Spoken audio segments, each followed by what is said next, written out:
Media recognition from Bloomberg, Reuters, recycling trade publications. Patented process for 100% recovery of critical metals, including cobalt, lithium, nickel, manganese, aluminum. American Manganese is focused on recycling lithium-ion batteries for electric vehicles. American Manganese trades on the TSX Venture, AMY, the US, AMYZF, and Frankfurt 2AM. For more information, visit AmericanManganeseInc.com or phone me, Larry Ray, at 778-574-4444. Welcome to the Goddard Report. Comments made on the Goddard Report and TalkDigitalNetwork.com are an expression of opinion only. Here is Jim Goddard. My guest is Jordan Bateman, Vice President of Communications and Marketing for the Independent Contractors and Business Association in BC. His website, icba.ca. Welcome back to the show, Jordan. Thanks for having me, Jim. Jordan, are businesses in Vancouver cringing with the city council? They're planning a near double-digit tax hike. Yeah, well, you can hear a lot of collar tugging and throat clearing among the business owners in Vancouver, because what we forget is that Vancouver taxes businesses at a rate of 3 or 4 to 1. That of what the residential people pay. So, when you have an 8% tax increase or a 9% tax increase is being contemplated, it's actually a whole bunch more money for small businesses. So, we already have seen entire neighborhoods empty out in Vancouver, small businesses closing, unable to deal with the burden of the taxes for the undeveloped space above them, that they get taxed on by the assessment authority in the city. Not being able to handle employer health tax burdens and other costs. You've seen many small businesses, many of which have been part of the fabric of the community for some of them decades. They've closed shop. And yeah, we're very concerned. This another big tax increase, property tax increase, is just going to exacerbate that problem and cause more business owners to stand back and say, is this worth it? Why am I doing this? Why am I bleeding this red ink? And possibly close their doors. Yeah, I see a lot of storefronts with brown paper over the windows in Vancouver. It doesn't look all that healthy at all if you're in a small business. No, and it's, there's two places I've been recently, and I've seen this phenomenon, Vancouver and Victoria, and it's both kind of similar problems. First of all, they've choked transportation to the point where, it's very difficult for anyone to get around in either city. So, if you're going to a shop and you're planning to have multiple bags or multiple stops and maybe you want to drive, they make it as difficult as possible for you to drive there. But okay, you have transit, although, in the Lower Mainland we're seeing transit shutdowns regularly as part of the ongoing labor dispute. But that's one kind of knock against them. Then what they've done is they've raised their taxes so high. And, shame on the NDP government. We shouldn't let them off the hook. The BC Liberals, Todd Stone, in question periods early in the session, October, went after them 2 or 3 times saying, look, why don't you do something for these businesses who are being taxed on the undeveloped airspace above them? Because what happens now is property assessments come out and they base it on your maximum use of the property, not how you're actually using the property. So if you're a little 3-story low-rise building and you're a little shop on the bottom floor, but you have the potential to be a 30-story building, you get taxed like you're a 30-story building.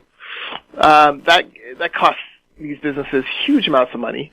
So he was pushing the NDP, look, come in, do something for these businesses, especially in Vancouver, places like Dunbar where you're seeing lots of closures. Do something, help these guys out.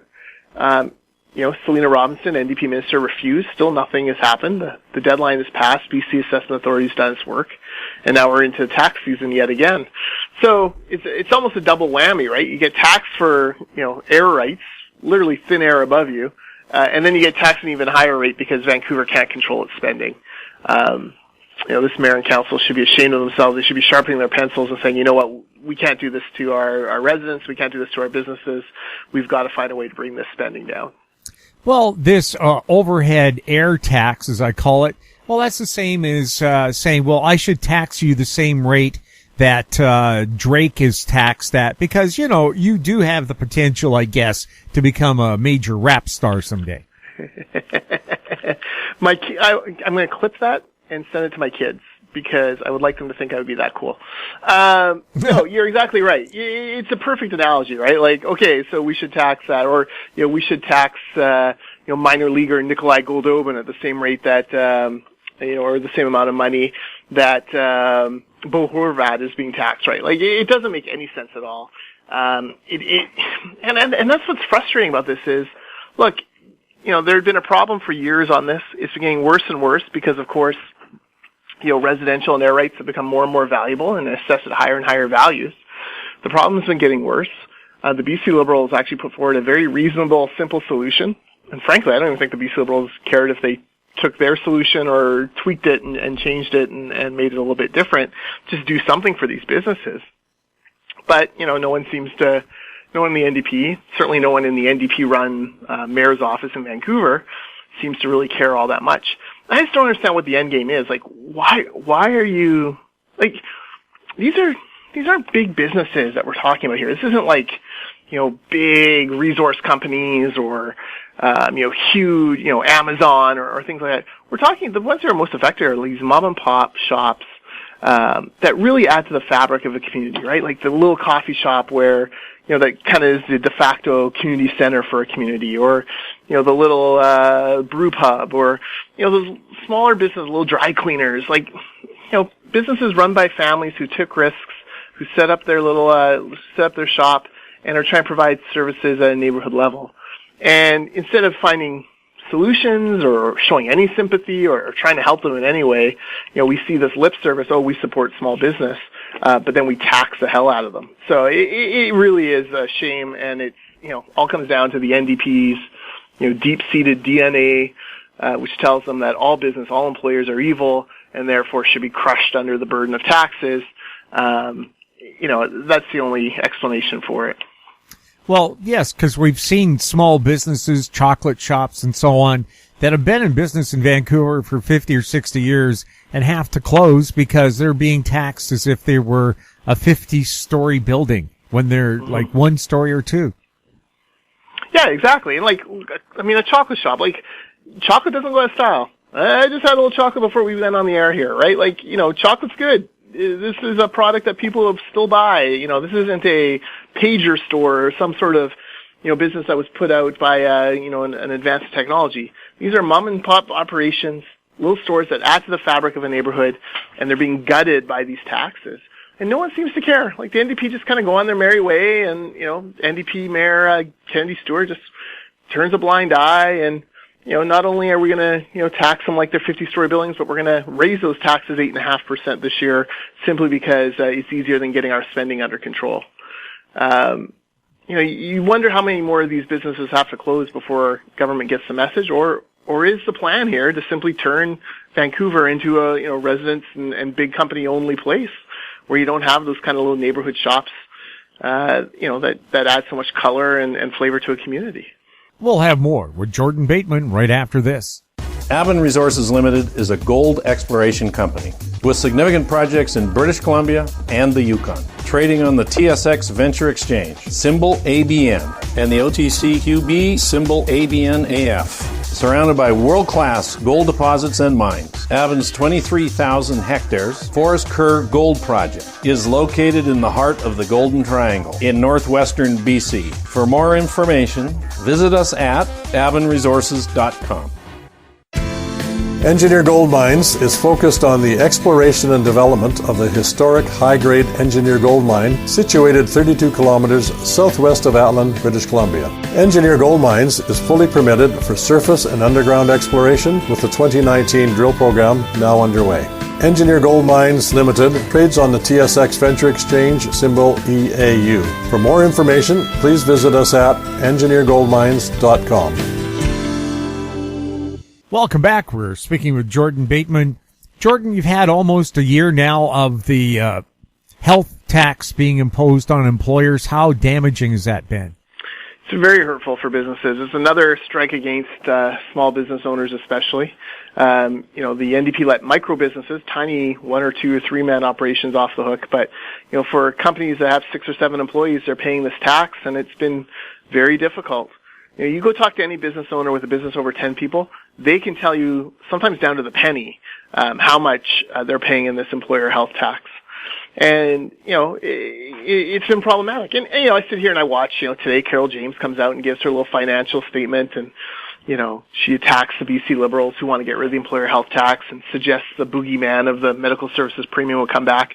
I'd remind the minister, she hasn't gotten rid of the medical services premium yet. She's still double taxing people for this stuff. I pay my medical services premium on behalf of my family of 5. And then my boss pays, for my employer health tax. My wife's boss pays for her employer health tax. And, oh, by the way, I'm paying for my city's employer health tax that they owe on their employees. So I'm being taxed 4 times for health care by Carol James. So forgive me if I'm a little upset about this idea that, somehow she's done something great for the people of British Columbia. She really hasn't. She's just made it more difficult for, more expensive to employ people, which of course the job is kind of the cornerstone of all the economic prosperity and sort of the beginning of the safety net for a family. What's the housing start projection under the NDP government in BC? Well, it's a real mixed bag right now. So the NDP budget predicted a drop of about 20% in housing starts. Now, there was a little wrinkle where Vancouver was planning to change some of its rules, so we actually saw an uptick in housing starts as people tried to get in before the rules changed.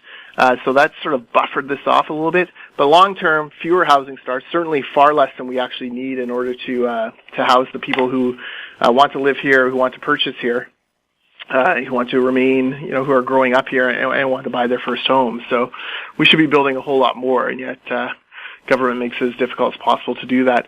I saw a crazy stat the other day. It's not residential, it's industrial. It gives you a sign of how bizarre this has become. There's a commercial real estate association called NAIOP.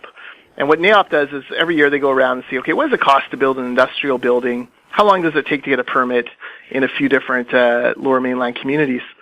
And the city of Surrey now takes 545 days to issue building permits for construction of an industrial building. 545 days. And, industrial buildings, number one, they're all kind of the same, right? They're concrete tilt up. They're not there's not huge differences. They're pretty cookie cutter. Number one. Number two, you want them built because they become huge economic generators because they pay the highest tax rate and they employ the most people per acre. So you want these things to go. 545 days. The city of Vancouver, precisely a year, 365 days it takes to get approval. It's ridiculous. And then, even more appalling to me, is the amount of fees that they charge in order to get this done. So, excluding metro region charges and taxes. So this is just the cities themselves, what they get out of these. The city of Richmond gets $1.3 million for the average industrial building in taxes and fees. The city of Surrey gets $650,000. Should it really be twice as expensive in taxes and fees to build an industrial building in the city of Richmond as it is in the city of Surrey? It just doesn't make any sense at all. So, the city of Vancouver, it's about $1 million. It's appalling. The city of Vancouver, it's $1 million in taxes and fees on an industrial building. The city of Burnaby, it's about $250,000. What? Are Vancouver industrial builders getting 4 times the value of what they would get in Burnaby? Of course not. So really what you're seeing is government using taxes and slow permitting to kind of push industrial into other areas. And I think that's a shame because we want to see businesses. Well, yeah, Burnaby has a lower tax rate, yet they have over $1 billion surplus. What's going on? How come they're not asking for 9% tax hikes? Their tax hike, last time I saw it, was the rate of inflation. Yeah, well, exactly. I mean, for the city of Vancouver, it comes down to bad spending priorities. So, they have 43 people. This is a stat from my friend George Affleck, the former Vancouver State Councillor. There's 43 people working in the communications department in the city of Vancouver. 43 people. It's almost unbelievable to think you need that many people in the city of Vancouver working on that. Hundreds and hundreds and hundreds of $100,000 plus employees in the city of Vancouver. It's outrageous. And, eventually, the citizens of Vancouver need to wake up and say, look, we need a little bit of fiscal restraint here at City Hall because what you're doing is crazy. We'll have more with Jordan Bateman right after this. Cypress Development Corp. is developing a world-class lithium resource in the heart of Clayton Valley, Nevada. The size of the resource makes the Clayton Valley project a premier asset with the potential to impact the future of lithium supply. Cypress Development Corp. trades on the TSX Venture Exchange, symbol CYP, the OTCQB, symbol CYDVF, and on Frankfurt, symbol C1Z1. For more information, please visit our website, cypressdevelopmentcorp.com. Don't miss out. Stay informed. Receive the HowStreet.com weekly recap with thought-provoking podcasts, radio, and articles delivered to your inbox. Sign up for the HowStreet.com weekly recap on our homepage at HowStreet.com. Welcome back. We're speaking with Jordan Bateman. Jordan, the Trudeau government now has a minister of the middle class. How come they don't have a minister for small business? If you want the middle class to prosper, most jobs, 72%, come from small business. Isn't that the key to having a healthy middle class?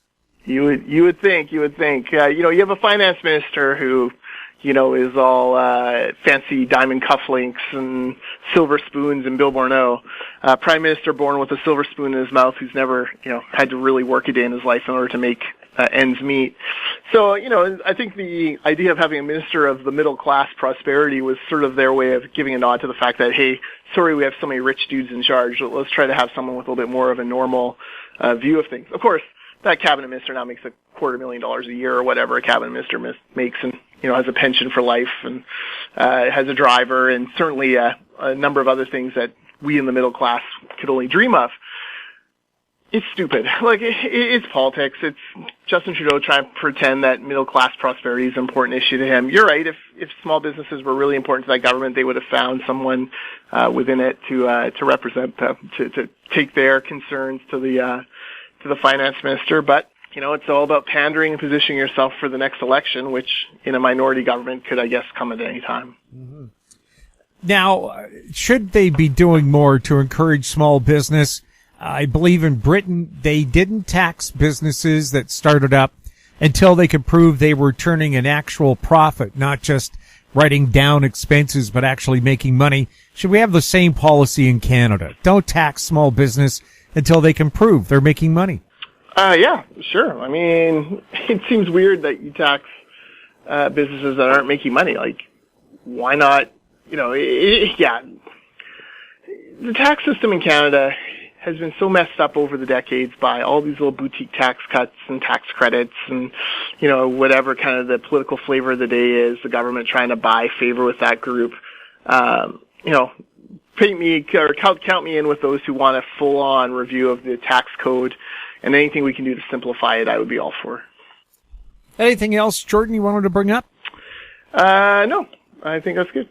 We got him. Jordan, thank you so much for being on the show. Thanks for having me.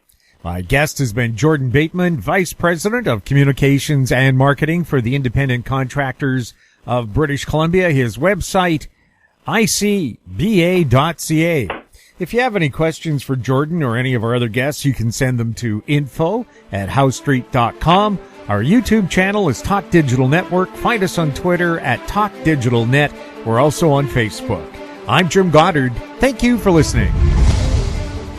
Comments made on the Goddard Report and TalkDigitalNetwork.com are an expression of opinion only. The Goddard Report is available online and mobile at TalkDigitalNetwork.com.